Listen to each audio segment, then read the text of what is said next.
Bom dia, amigo, bom dia, família Moarride. Quem vos fala é Geraldo Luiz, cantor e compositor. Porém, com algumas dúvidas, um assunto que tange a Torá, a tradição oral no conceito judaico, que nada mais, nada menos do que eu aqui do Rio de Janeiro e ele do outro lado. Ele, sempre ele, professor de português, professor de inglês, professor de hebraico e professor de grego, João Alves Correia, conhecido como S. Bom dia, João. Como vai? Como é que está o maçarico aí?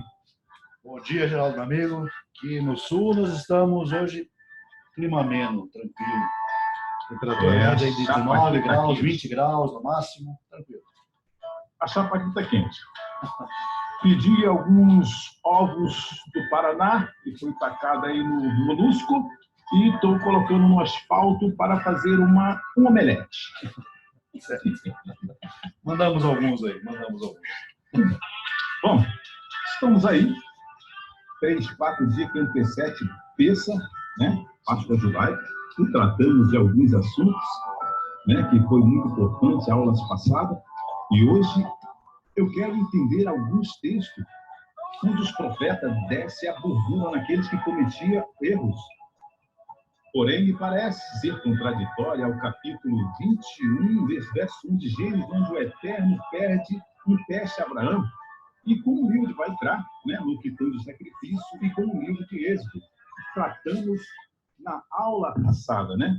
E os textos, João, ele está baseado em Isaías 1, onde o Criador diz: está farto o sacrifício prestado pelo povo. Eu queria entender, ele pede sacrifício em Levítico, lá em Êxodo, holocausto, Abraão, o próprio Noa faz uma oferenda, o Eterno está farto, eu não entendi. E o texto de versículos 13 e 14, ele fala das vossas luas novas, vossa solenidade, a minha alma as odeia. Eu não sei como é que está no original, eu estou lendo aqui na Bíblia Hebraica, traduzida verdinha, mas você pode passar para a gente. E tem mais alguns textos aqui, mas eu gostaria de tecer esse texto de Isaías. O que você pode trazer para a gente nesta manhã, nesta quarta-feira, neste bate-papo? Muito bem, então, Geraldo, amigo, vamos começar aqui pelo texto de Isaías, Yeshayahu Hanavi, capítulo 1, verso 13 e 14, ok? Ok. Muito bem. No verso 13, que eu vou estar aqui, digamos, colocando em evidência, na nossa página, diz o seguinte: Lo tosifu havi minchat shaveh. Lo tosifu havi minchat shaveh, ketoret toevahi. Li hodesh veshabat kro, nikra lo uchal aven va'atzara. Bom, no princípio do verso, o profeta diz, em nome de Hashem, Akadosh Baruch Hu, não continuem trazendo para mim oferta vã. Minchat shaveh. E o que seria Minchat shaveh? Seria uma oferta fora daquilo que o ideal prescreve. Olha só. Veja que nós temos, não é um fraseado diferente, tipo, não traga mais ofertas para mim. Ele fala, não traga mais ofertas vãs para mim. No verso 13. Muito bem. Então, essa palavra, shaveh, já descreve muito do que o texto quer dizer. Por quê? Porque é claro que o Eterno pediu para que Moisés erigisse uma mikdash, ou melhor, uma mishkan no deserto, um santuário, oferecesse ofertas. É claro que o Eterno aprovou as ofertas desde o início dos tempos, sim. Porém, ofertas que realmente fossem fruto de um serviço do coração. Kavaná. As pessoas, na época do profeta Yeshayahu, profeta Isaías, elas estavam muito focadas na forma. Ou seja, elas estavam apegadas ao rito geral. Elas iam ao templo, por exemplo, como se fosse mais um encontro social. Elas iam, digamos, aos serviços religiosos como se fosse mais um encontro social. onde ali se colocava uma oferta no altar e estaria tudo resolvido. Entendido. Como se a oferta em si tivesse algum poder mágico por si mesma para produzir, digamos, algum tipo de expiação. Ledo engano, engano crasso, erro terrível. Entendi. Então, o que o profeta fala é sobre ofertas vãs, incensos, né? Que no caso, o Eterno já estava aborrecido com aquilo.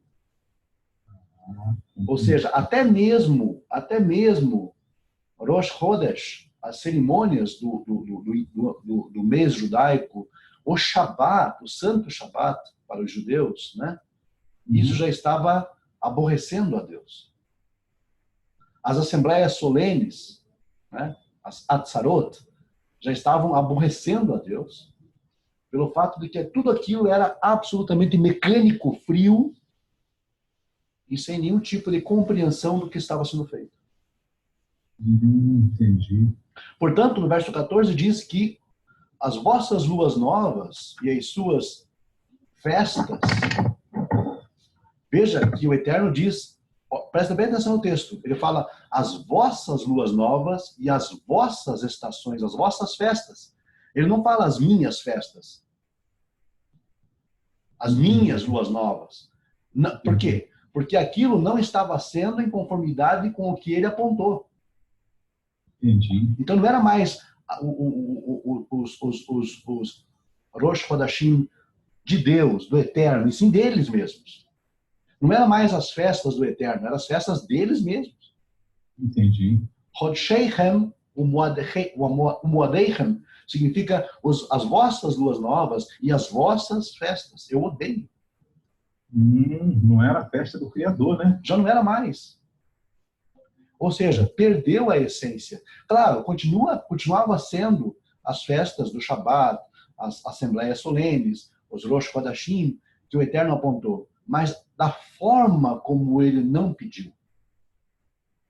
Então, eles descaracterizaram as festas sagradas, praticando em conformidade com a sua própria vontade.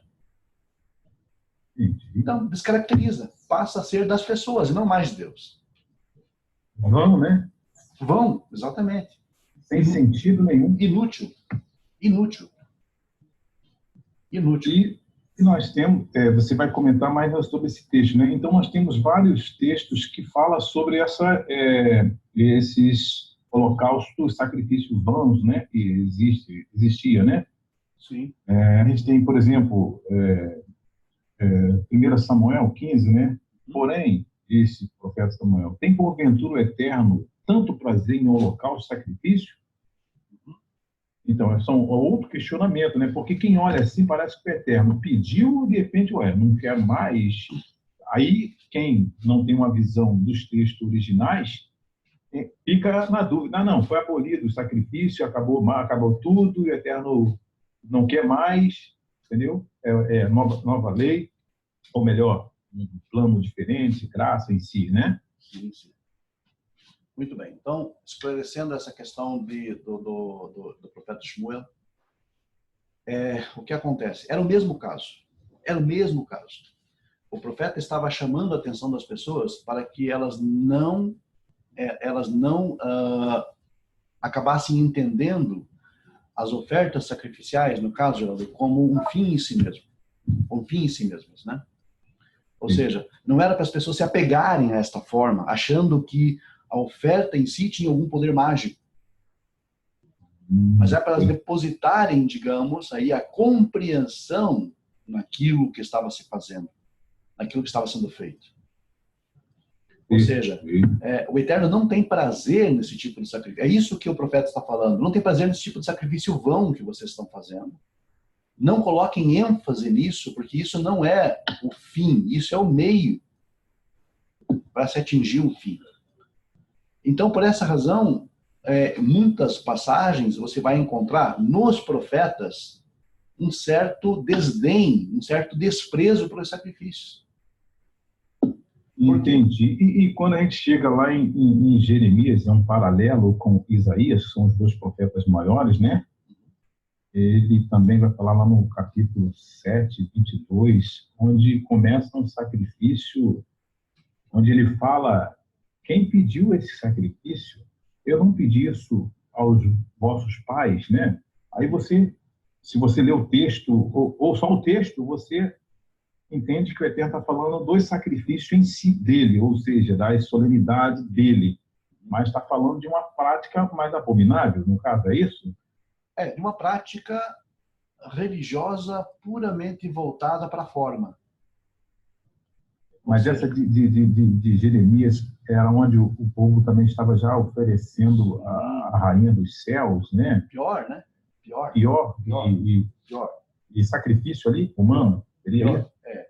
Então, porque na época de Jeremias, dos profetas maiores, como Isaías, Jeremias, realmente o reino de Judá, porque os dois profetas, tanto Isaías como Jeremias, eles profetizaram para o reino do sul, né?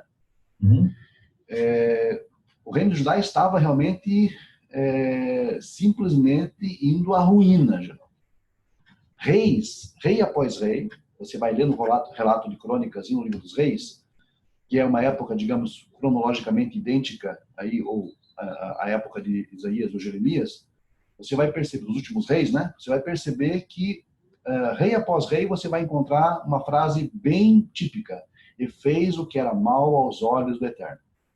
E fez o que era mal aos olhos do Eterno. Edificou altares, edificou lugares altos, implantou ídolos em Judá, nas ruas de Jerusalém, no templo, ou seja, profanaram, na verdade. Aí a situação estava muito pior. É que quando a gente olha no verso 22, né, ele diz assim, ó, pois nada falei nem ordenei aos vossos pais no dia que tirei da terra do Egito, nem em relação às oferendas e elevação, né? E as ofertas, aí a gente para assim, peraí, não foi pedido oferta? Como é que não foi pedido elevação? Mas está falando de uma outra que o povo estava fazendo, né? Ao contrário, não é isso? Esse tipo, ele quer dizer, esse tipo de oferta, né? Uhum. Ou seja, foi solicitado a eles, na verdade, quando saiu do Egito, de fato, não foi solicitado nenhum tipo de oferta. Né? E os profetas falam mesmo contra as ofertas sacrificiais. Falam, abertamente. Eles não têm medo de falar. Por quê? Porque o povo estava entendendo tudo errado. Tudo errado. Ou seja, as ofertas que traziam eram ofertas vãs, porque eram ofertas de acordo com a sua própria, conveniência e também em conformidade com o seu próprio entendimento. Ou seja, nulo. Nulo. É uma religião fria, era uma religião não vivenciada no dia a dia, onde não existia justiça social, onde o fraco, o pobre, o necessitado, a viúva, o estrangeiro eram oprimidos socialmente falando, não se praticava a justiça, não se praticava a retidão e achavam que colocando um animal em cima do altar estava tudo perdoado, tudo bem, tudo perfeito.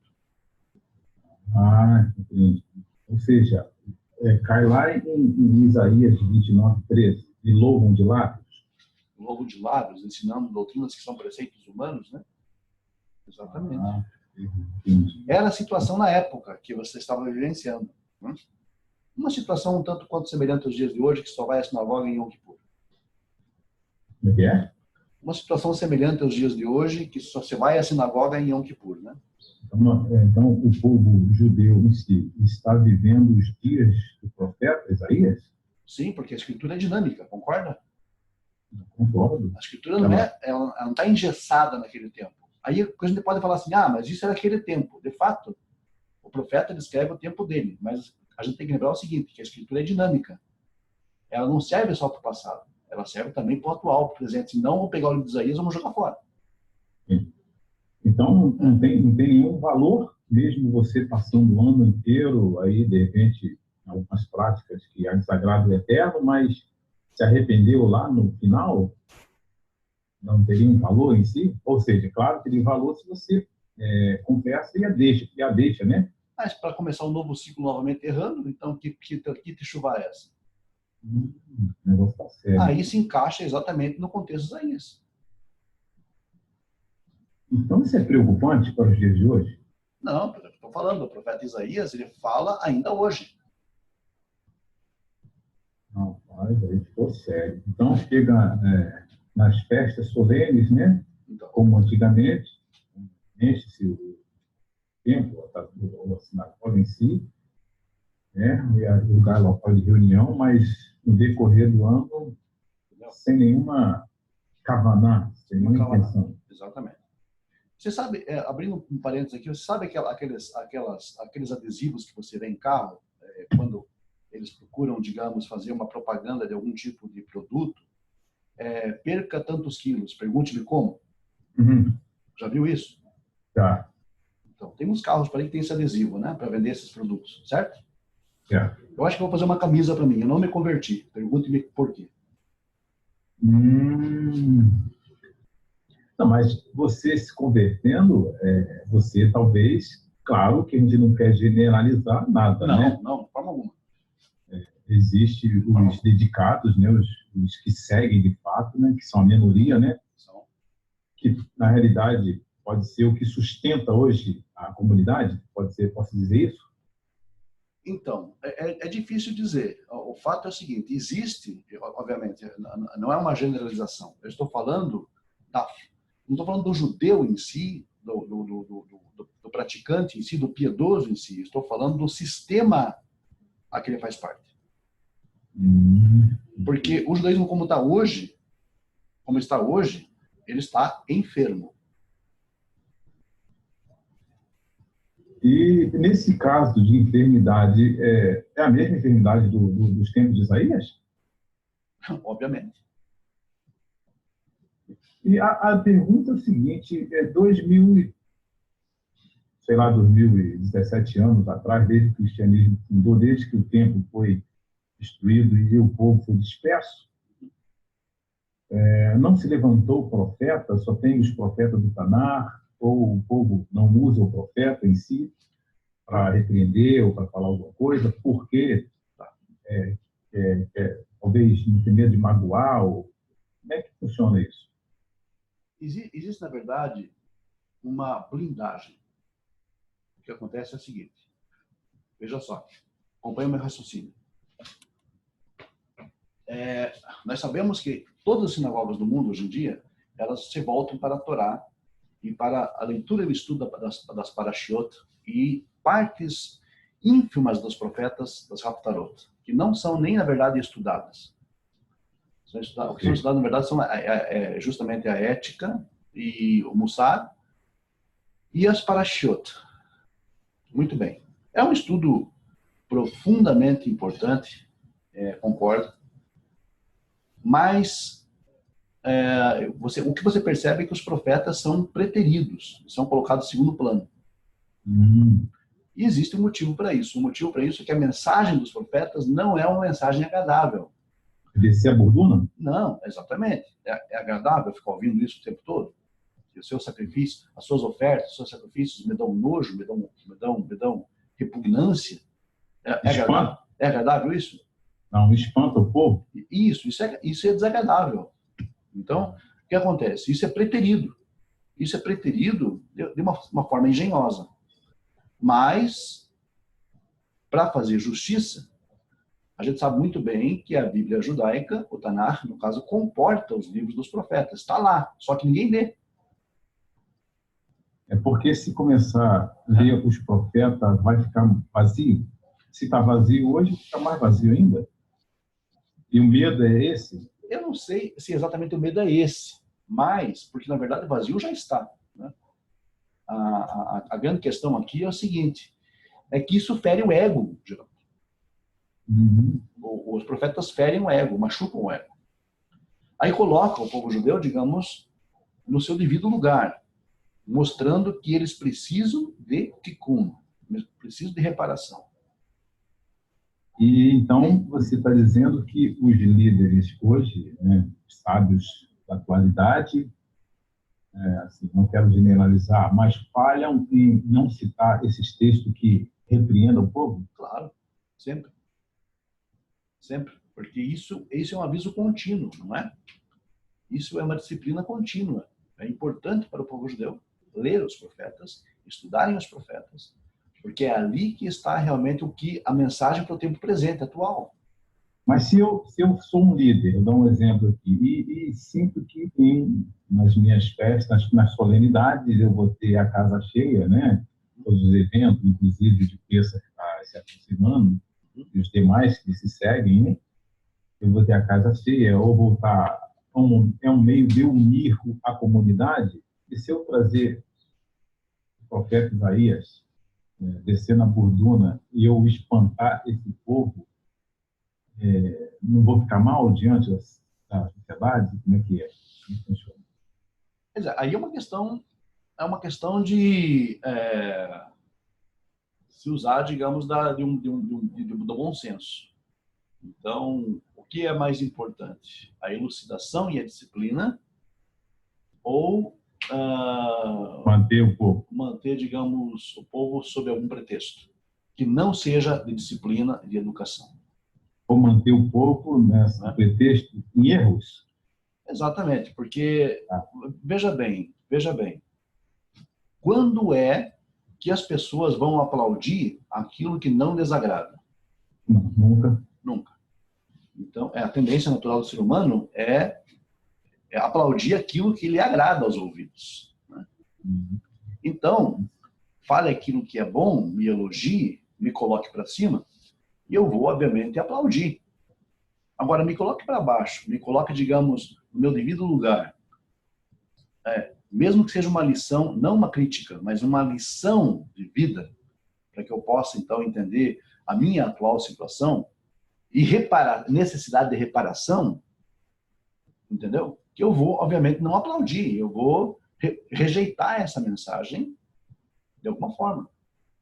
Agora, esse afastamento do povo, ele aproxima Mashiach ou afasta Mashiach? Porque se Mashiach vier todo mundo bem, qual o sentido da vinda de Mashiach? Então, ele tem que vir para, como diz lá o profeta Malaquias, né?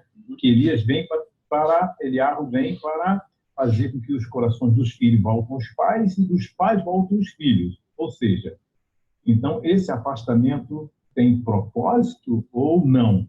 E deveria o povo se voltar sem depender dessa vinda do Mashiach ou do profeta Eliarro? É um paradoxo, porque, veja só, uma porção do Talmud diz que se o povo judeu merecer, Mashiach vem nas nuvens dos céus. Se o povo judeu não merecer, ele vem no lombo de um jumento. Explicando o texto. Nas nuvens dos céus representa rapidez. O lombo de um jumento representa lentidão. Sofrimento? Lentidão. Lentidão. Então, não tendo mérito, o Mashiach vem no lombo de um jumento, ou seja, devagar. Tendo mérito, vem nas nuvens dos céus, vem rapidamente. Só explicando esse texto, porque esse texto é muito distorcido nas religiões, né? Tá? As pessoas associam o lombo de jumento àquela prática lá do Novo Testamento, como você bem sabe. Parece que eles tinham conhecimento desse texto aí para aplicar lá, né? Isso, exatamente. Ainda que o Talmud não existia naquela época, mas existia a tradição oral, né? Que era o que deu origem ao Talmud. Então, eles tinham essa tradição que o Mashiach viria caso o povo judeu não tivesse mérito no lombo de um jumento. Mas esse lombo de jumento representa a ideia de lentidão. Uma metáfora? Uma metáfora, claro. Uma metáfora. Uma metáfora que, de forma ignorante no Novo Testamento, foi tomada de forma literal. Né? Então, a gente vê nos filmes ele colocando isso como se fosse humildade, né? Isso, exatamente. Uma distorção. Não representa humildade jumento. Não, na verdade, os reis israelitas eles eram coroados sobre jumentos, montados em jumentos. Salomão foi assim, né? E outros reis também. Então, o que acontece? Houve uma tentativa de impor, né, a pessoa de Jesus como rei aos judeus naquele momento. E cumprindo aquela tradição popular de que o Messias viria sob o lombo de um jumento, ok? Mas os sábios da época sabiam que era uma metáfora. Sim, por isso que chamaram o povo de ignorante. Na sequência do texto, você vai perceber lá, né, se você tiver a paciência de ler aquilo, você vai perceber que os perushim, os fariseus, olharam para o povo e disseram: "Massa é uma massa ignorante." E não conhece as escrituras, né? E de fato, porque tomaram aquilo como literal. Na verdade, é uma metáfora que o Talmud usa, né? Agora, voltando à temática central aqui do nosso bate-papo hoje, é que sem mérito, realmente haveria uma demora muito grande na vinda do Mashiach. Então, é o que nós temos hoje. Nós temos aí hoje o Mashiach há anos-luz daqui, né? Há milhões de anos-luz daqui. Ou seja, não tem em si, o mundo não tem, o povo judeu em si, o mundo não tem mérito para receber Mashiach. Não tem mérito algum. Entendeu? Não tem mérito algum. Agora, o Talmud não nega que, digamos que o Mashiach viria, sim, mas com lentidão. Então, toda essa, totalmente, não vou dizer em Israel, mas também acontece corrupção, mas a gente vê no Brasil, onde o povo judeu também sofre com a corrupção do próprio país, que atinge todo mundo. Nós falamos, antes da conversa, nós falamos da crise que nós estamos vivendo no nosso país, que pode atingir todo mundo. E o mundo sofre por causa desse comportamento, esse afastamento do Criador. Seguramente. Todos nós sofremos, na verdade, né? De uma forma universal, praticamente, porque a corrupção, a roubalheira e toda essa falta de juízo e bom senso, falta de humanidade, na verdade, porque o que nós percebemos é exatamente isso, uma busca pelos interesses pessoais, né? Isso, na verdade, é o cenário que Isaías vivia, porque os religiosos da época estavam voltados para o seu próprio bem-estar. Ou seja, eram corruptos também na época de Isaías. Por quê? Para os religiosos da época, veja bem, João, os sacerdotes, você sabe que eles comiam e recebiam das ofertas do templo. Perfeito. Então, tanto mais sacrifícios houvessem, tanto mais eles ganhariam, entendeu? Porque também as pessoas têm ideia que o sacrifício, né, era apenas matar um animal e jogar no fogo, queimar gordura e acabou. Ou seja, fazer o animal sofrer, né? E não é nada disso. Não é nada disso. Não havia, digamos, uma ideia de sofrimento porque era uma bate kasher, né? Mas o que existia, na verdade, era a falsa noção de que jogar aquele animal em cima do altar já estaria tudo perfeito, lindo e maravilhoso. Perfeito. Né? Por isso os profetas, eles batem tão de frente com essa questão e eles criticam esse posicionamento e por essa exata razão, uma razão subjetiva, uma razão não investigada no meio judaico, por essa exata razão, ou uma das exatas razões, pelas quais, essa foi uma das exatas razões pelas quais o templo foi destruído.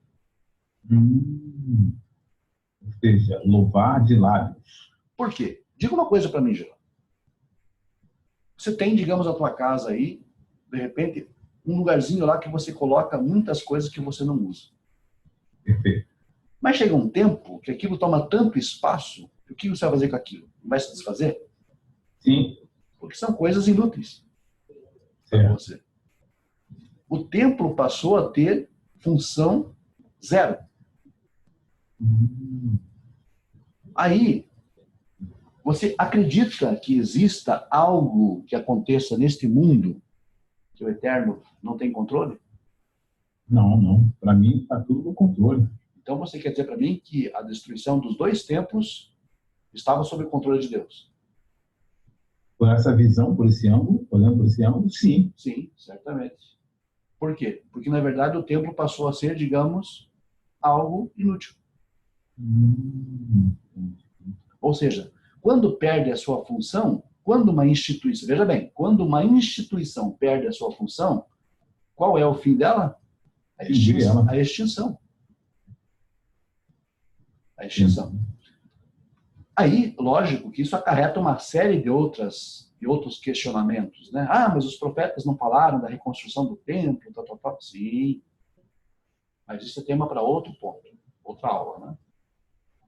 O fato é que o templo passou a ser uma instituição em Israel e perdeu a sua função principal. É como se eu estivesse indo a um shopping. Exatamente. Vamos passear, vamos no templo. Tá, beleza, vamos fazer um serviço, então, ao Eterno. Quer dizer, e a minha vida continuava de acordo com a minha regra. Tipo, minha vida, minhas regras, né? Que se dane a religião, que se dane, digamos, o resto. De repente, então, até os animais que eram apropriados começaram a ser manipulados de uma forma diferente. Os animais passaram a ser, digamos, vistos pela Escritura como animais imundos, na verdade. Sério? Ou, apesar de serem kasher, claro, mas o fato do que se pretendia com aquilo se tornou algo que o Eterno passou a odiar. Então, nesse caso, se é sempre no sacrifício, somente nesse período de Pêssar, que é um período onde Jerusalém lotava, né? Vinha gente de todas as partes do mundo para, ou até mesmo para oferecer o próprio goi em si. Sim. Virou um comércio. Virou, na verdade, tudo que não deveria virar, né? Rapaz, o negócio é sério, hein? Porque a gente, com essa visão, a gente dá mais de lá, embora o Jesus, estou te dando condição dele ter existido em si, né? Mas o que está escrito parece que tem uma passagem lá, joga pesado em cima desse negócio, né? Joga pesado. Então, o que acontece é o seguinte, na época em que se diz que Jesus teria vivido, havia um conflito muito profundo entre duas vertentes judaicas. Como hoje tem, né? Hoje temos também conflitos entre vertentes. Só que nesse aspecto, naquele tempo, a coisa estava mais séria. Porque havia os perushim, os fariseus, e havia os seduquim, os saduceus. Os saduceus, eles eram favoráveis à dominação romana, e eles eram as pessoas, os sacerdotes, as pessoas, digamos, os líderes, que governavam o serviço do templo. Os saduceus. E eles estavam alinhados com Roma, entende? Então eles faziam, digamos, eles controlavam a religião, por assim dizer, e as leis judaicas, mas sempre, digamos, em conformidade com o padrão que Roma queria impor. Os fariseus se opunham a isso. Mas a oposição dos fariseus não era uma oposição violenta, era uma oposição de ideologia. E eles tinham doutrinas diferentes, apesar de todos serem judeus. Ou seja, houve um rompimento muito grave. E isso acabou trazendo, digamos, uma revolução interna no meio judaico, na vida judaica. E isso havia o comprometimento dos saduceus com o Império Romano e de trazer, digamos, ofertas ao templo e de julgar, digamos, de acordo com seu próprio entendimento. Ou seja, o templo estava nas mãos dos saduceus, mas na verdade estava na mão dos romanos, porque os saduceus estavam ligados aos romanos. E ainda tinha quem indicava o sacerdote? Indicação política? Era indicação política, não era mais uma questão hereditária, como era de acordo com a lei. Né? Aí perdeu todo o sentido, então? Perdeu o sentido. Tinha que ser destruído mesmo. Então, o que aconteceu? Foi destruído. É o que está acontecendo aqui no Brasil, essas indicações políticas aí por barganha? É o mesmo caso. É o mesmo caso. Nós temos aí, digamos, uma politicagem, né? Nós temos aí pessoas que estão... e hoje, no meio judaico, existe muito disso, existe muita modinha, como você sabe, existem muitas pessoas querendo aparecer na mídia, querendo se, né? Fazendo do judaísmo um teatro, né? Há nobres e notórias exceções à regra. Deixando claro. Mas há realmente pessoas que são nefastas em suas práticas. É um negócio sério. Agora, ou seja, a mensagem de Isaías cai como uma luva a esse momento. Não, Isaías bate muito. Eu já li o livro de Isaías várias vezes. E dentro desse texto de Isaías, que a gente está agora falando mesmo, citando aí 1 Samuel, vamos citar ainda alguns textos, eu queria entender, né, que a gente vai ver lá no livro de Jeremias, no capítulo 7, 22, que o Eterno está repreendendo lá o sacrifício à deusa do céu, a rainha do céu, a a entrega de filhos ao suposto deus Moloch, que na verdade é um pagão, e o povo que viu todos os milagres acontecer do Egito para cá, e por quê? E o que levou o povo a abandonar o Criador, sabendo das maravilhas, que você viu tudo? Como é que pode isso? Eu não consigo compreender. Depois de tu ver tudo e você voltar a estaca zero, como se nada tivesse acontecido? Ou esse povo não teve conhecimento, ou ignorou? Eu queria entender. Não, esse povo que a gente está falando aqui, da época de Isaías e Jeremias, eles receberam por tradição dos pais, que os pais tinham visto, os antepassados tinham visto. Né? Enfim, eles estavam na terra, a terra prosperou, a terra, digamos, a terra de Israel prosperou, as pessoas prosperaram, enriqueceram, as pessoas viviam bem, né? Como diz até o próprio Moisés, escreve na Torá, inspirado pelo Eterno, ele diz que quando Israel entrasse na terra, chamado de Yeshurum, Israel é chamado de Yeshurum, que é como se fosse um apelido carinhoso que Deus dá para Israel. Tradução desse Shurum. Yeshurum significa aquele que é reto, correto, coerente. Né? E Israel ia entrar na terra, ia comer, engordar e dar coice. Tem o Moisés também, o Moisés, deixa essa profecia, né? Deixa essa profecia. E isso acontece.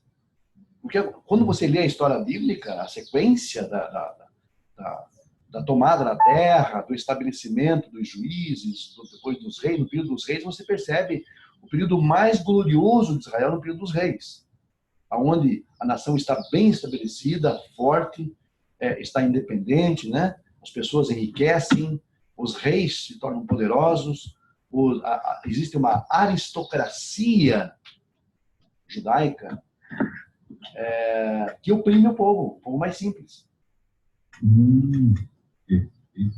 Então, o problema todo é que abandonaram os cuidados dos órfãos, das viúvas. Do órfão, da viúva, do estrangeiro, né? Aqui inclui inclusive o Benor, né? Benor. Então tinha o povo judeu, o Bene Israel, né?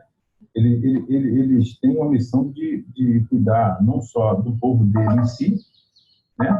Da comunidade em si, mas também tinha uma obrigação dos órfãos, dos estrangeiros, do Goi aí, né? Sim, exatamente. Daqueles que estavam em suas portas e também daqueles que estavam fora, né? Porque eles não, ou seja, a missão de Israel é uma missão universal. Eles perderam o foco. Para isso foi chamado, né? Para isso foi chamado. Foi criado Israel justamente com uma missão sacerdotal a nível cosmológica, universal. Quando lá em Shemot, Jesus vai dizer, né? Peculiar, ele chama de... Exato. Nação sacerdotal, povo peculiar, Am-Segular. Exatamente. Povo de raça sacerdotal. Olha que missão fantástica, né? Incrível. Especial, né? Especial. Né? Caríssimo para Deus, né? E o que acontece? Aí chega na terra, Israel se estabelece, realmente come, engorda e dá coice. Entendi. Né? Olha, e agora, dentro desse contexto aí, eu também questiono, são mais de 2000 anos que o templo foi destruído, e não se levantou um profeta como Isaiah, Jeremias, Ezequiel e outros profetas, que quem seria hoje faria esse papel dos profetas? Por que não se levantou profeta esse tempo todo, né? O povo ainda está desperto, para dar uma repreensão. E quem seria as pessoas indicadas hoje para trazer os sábios de hoje em dia, da atualidade? Que se levantem como um baluarte, como Isaías, como Jeremias? Rapaz, está difícil. Aí por que o Criador não tem como explicar? Por que tem alguma explicação por que o Criador isolou do povo esse tempo todo? Então, há pessoas, eu conheço algumas, inclusive, que têm se levantado contra essa forma, mas essas pessoas, elas são minoria, como eram os profetas minoria também. Uma pergunta que eu faço para você. O profeta Isaías foi ouvido? Não, Jeremias foi ouvido? não. E os demais? Jeremias foi ter jogado no poço, né? Agora, não sabemos se ela foi para o próprio povo que era repreendido, né? Você acha que se Isaías, Jeremias e os demais profetas tivessem sido ouvidos, ocorreria a galuta e a destruição do templo? Não. E ocorreu, não ocorreu? Mas esse templo a reconstrução desse segundo templo tinha o dedo do... Não, o dedo do Criador tinha pelo controle em si, mas nós sabemos que foi um rei, Goi, que construiu isso, não é isso? Não, isso do primeiro templo, da destruição do primeiro templo e o retorno depois de 70 anos de Babilônia, né? Isso, o primeiro templo foi Salomão, né? Construiu, né? Isso, foi destruído. Foi destruído e teve a reconstrução por Êxodo, né? Exatamente, na época do retorno. É na época aí do Herodes do Novo Testamento, tem alguma passagem que a gente... ou que esse templo em si tinha uma visão, ou se uma arquitetura direcionada pelo Criador, ou pelos próprios judeus em si? Não, na verdade, o templo de Herodes, aquele que existia 2000 anos atrás, não é um templo de Herodes, porque na verdade não construiu, só reformou aquele que existia antigamente. Ele só reformou, remodelou, né? O templo. O templo que foi construído na época de Esdras. E se ele remodelou ou reformou, ele quis tirar proveito dessa situação? Naturalmente, ele era um rei do meu, né? Ele não era nem judeu. Ele era um rei subserviente a Roma, era um fantoche de Roma, né? E toda a família dos Herodes era uma família subserviente a Roma. É importante que se entenda isso. Não era um rei legítimo em Israel, até porque, na verdade, existia um governo romano sobre Israel e Herodes era como se fosse um governador, um rei governador da província da Judéia, né? Aí começavam as indicações? As indicações. Então, Herodes vivia em conexão com os romanos porque era importante manter a dinastia da família dele governando a Judéia, né? E ele indicava os sacerdotes também, os sacerdotes? Era indicado por Roma, um acordo entre Roma e o poder que estava ali. Aí complicou tudo. Sim, tanto é que existiam dois sumos sacerdotes naquela época, né? Como é que pode dois sumos sacerdotes, me diga? O negócio é sério, hein? Então a coisa só descambou, né? Descambou para ruína total e a hecatombe final da nação judaica, a dispersão, a diáspora. E aí o resto é história, né? E com isso, então, com essa visão que você está trazendo, se estão mais de 2000 anos, é porque o povo ainda não tem mérito. Não, o que acontece hoje é indo de mal a pior. Israel é um estado terrivelmente secular, né? Mas o grande problema também é o seguinte, da forma como está a religião hoje, eu fico até com medo que Israel se torne um estado religioso. É um paradoxo. Por quê? Porque existem autoridades da Arabanut e de todo, digamos, o alto escalão, por assim dizer, né, do judaísmo em Israel, envolvido em corrupção, envolvido em escândalos, né, escândalos financeiros. Então eu fico até me perguntando, será que é bom para Israel ser um estado religioso? Entendi. Então, nesse caso, só Mashiach. Mas Mashiach está anos-luz daqui, né? Milhões, né? Anos-luz. Agora, eu sei que o tempo está indo embora e a gente tem muito assunto ainda, mas quando a gente vai ler... Só fazendo um reforço aqui, já, desculpe me interromper. Não, fica à vontade. Você perguntou sobre quem seria tal pessoa. É verdade, é verdade. Eu conheço pessoas e conheço formas de visão judaica, perspectiva judaica, que se encaixam exatamente nesse perfil que estamos tratando aqui. Pessoas que batem de frente com esse tipo de coisa.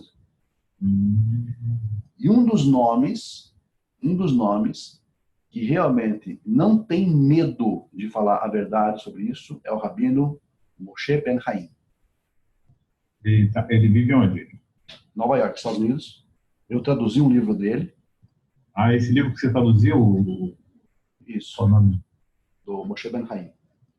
Se eu pego ele aqui, onde ele está, vamos fazer um comercial desse livro aí. Os Segredos da Bíblia, né? E se você não adquiriu os Segredos da Bíblia, é profundo, hein? Muita coisa que você já leu e pensa que uma coisa é outra. Você precisa. Benoa, família no Rede, adquira esse livro, Segredos da Bíblia. Já tem o meu aqui, hein? Verdade, eu me lembro que você tinha adquirido. Então, esse autor, o Rabino Moshe Ben Haim, ele é diretor do Instituto Mesorá, em Nova York. Eu estou em contato com ele direto, né? E ele é da Union Orthodox, da União Ortodoxa.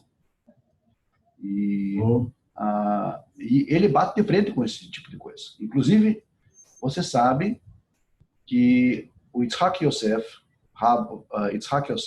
da Rabanut, em Israel, na semana passada causou um escândalo, um alvoroço mundial, quando, numa prédica dele, ele acaba comparando os negros aos macacos. Eu vi esse comentário que bombou nas redes sociais, né? Fiquei olhando, aí me perguntaram, é verdade, procede, não procede? Falei, eu não sei, vou checar a fonte. Embora acabei não checando, muita atividade a fazer, né? Mas procede Procede. Fala? Procede. Grão Rabino Sefaradi, de Israel, Yitzhak Yosef, filho do falecido Ovadia Yosef, que agora está, digamos, como Grão Rabino Sefaradi em Israel, falando sobre a bênção Meshneh Beriot, Meshneh Beriot, numa prédica dele, ele diz então que um casal de brancos, por exemplo, que tem um filho negro, deveria ser entendido, digamos assim, como algo que eles tiveram um filho que, na verdade, é um kof. Kof, no hebraico, significa macaco. Uma declaração hiper infeliz, né? Hiper infeliz. E no momento em que as pessoas estão lutando por direitos iguais, aquela coisa toda, isso complica muito. Mas eu quero deixar claro aqui que isso é uma posição dele, não do judaísmo, dele. Uma má interpretação. As pessoas podem confundir, né? Uma péssima interpretação dele, uma declaração infeliz dele. Não tem como concordar com isso, não tem como ocultar isso. E o Rabino Moshe Ben Haim, ele publicou na rede social dele, no Face, algo contrário a isso, e ele foi duramente criticado. E esse Rabino, Moshe Ben Haim, ele não tem influenciado outros rabinos, não? Tipo os profetas, né? Isaías, Jeremias, claro, que o nível é diferente. Certamente ele influenciou e continua influenciando. E acredito que o que ele publica nos estudos da Mesorá, que é o site da Mesorá, são realmente estudos aprofundados, racionais, lógicos, entendeu? E aí as pessoas perguntam assim, mas João, você é Ben Noach, você tem muitos amigos Ben Noach também, você não indica nenhum rabino aqui no Brasil para estudo? Não indico nenhuma comunidade judaica aqui no Brasil que dirija Ben Noach, jamais. Então você quer entrar em contato com um bom rabino, uma pessoa que ensina de forma lúcida, clara, é esse rabino. Você vai deixar o link aí no vídeo? Posso deixar o link aqui da Mesorá, que é um... Esse é um dos nossos sentidos, você seguir, né? Seguir o que quando você leu, eu adoro no sentido de apreciar o livro do profeta de Yeshayahu, Isaías. Sim, ele tem feito um bom trabalho, Eu conheci ele por meio das redes sociais e por meio também de um grupo no Face chamado Academia Lusófona, uma academia, um grupo de estudos a quem eu devo muito, por aprendizado, né, por lapidação monoteísta. Então, recomendo que as pessoas procurem estudos desse rabino, adquirir suas obras. O problema é que está apenas em inglês a princípio. Essa é a primeira obra dele vertida para o português. Mas quem quiser pode me procurar, que eu tenho muito material dele também gratuito que eu posso passar também para a pessoa. Eu sou um que eu já quero. Tem que passar o quê? E-mail? Como é que é? Não, eu passo nos grupos do WhatsApp, né? E também por e-mail ou pelo Face mesmo, com a pessoa que quiser, né? Eu passo materiais também que ele disponibiliza gratuitamente. Aí, na verdade, eu traduzi para o português esses materiais e ele autorizou, então, a distribuição. Muito bom. Eu acho que nós estamos chegando aí ao final, não é isso? É isso aí. Esmiuçamos bem, quer dizer, você esmiuçou bem esse assunto, eu acredito. Não, sempre interagindo aí, né? Interagindo, mas eu acredito que tem ainda temos alguns assuntos aí até o final de terça para a gente dar continuidade, né? Sim, sim. Então, ficamos por aqui, né? Mais uma vez, foi um prazer, né? Nesta quarta-feira maravilhosa, maçarico ligado, fritando ovo, né? Aqui no asfalto. E foi um prazer, João Alves, estar com você, bater esse papo e tirando dúvidas e aprendendo no que tange, nos assuntos que tange a Torá, a tradução oral em si, escrita. Foi um prazer. Até a próxima e que você possa fazer as suas considerações finais aí. Muito obrigado, primeiramente, a você, Geraldo. Eu quero deixar claro aqui, gente, é o seguinte, eu quero abrir um parênteses. Agradecer publicamente ao Geraldo Luiz, meu amigo, já de algum tempo, posso dizer de anos, porque a gente se conhece aí também pessoalmente.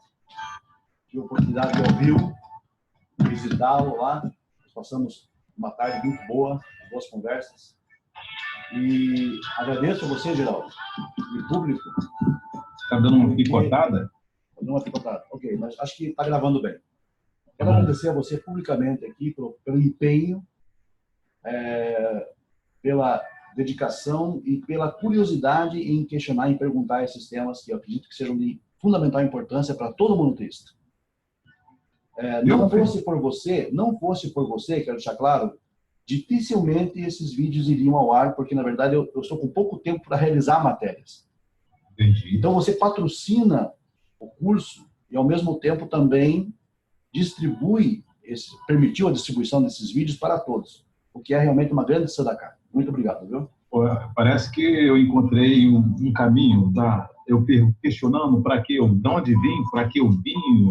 Acho que o para que, pelo menos, acho que está tendo uma resposta, né? Sim, exatamente. Então, eu fico feliz, estou atendendo aí, ajudando as pessoas nesse projeto. Eu acredito que a gente vai avançar, tem muito assunto pendente, apenas estamos falando de sacrifício, mas tem assunto, curiosidade sobre Talmud, Guemará, e eu tenho essa curiosidade e quero, no dia que eu partir, eu quero, pelo menos aprendi alguma coisa.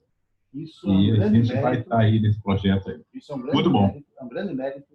E há pessoas que estão me procurando pelas redes sociais, pelo WhatsApp, justamente pelo fato de terem assistido os seus vídeos e então entrado em contato para saber mais sobre o monoteísmo, e as pessoas estão aprendendo e estão então sendo elucidadas. Muito obrigado. Muito obrigado. Até a próxima quarta-feira. Um abraço a todos e até quarta, se o Criador nos permitir. Até lá. Até lá.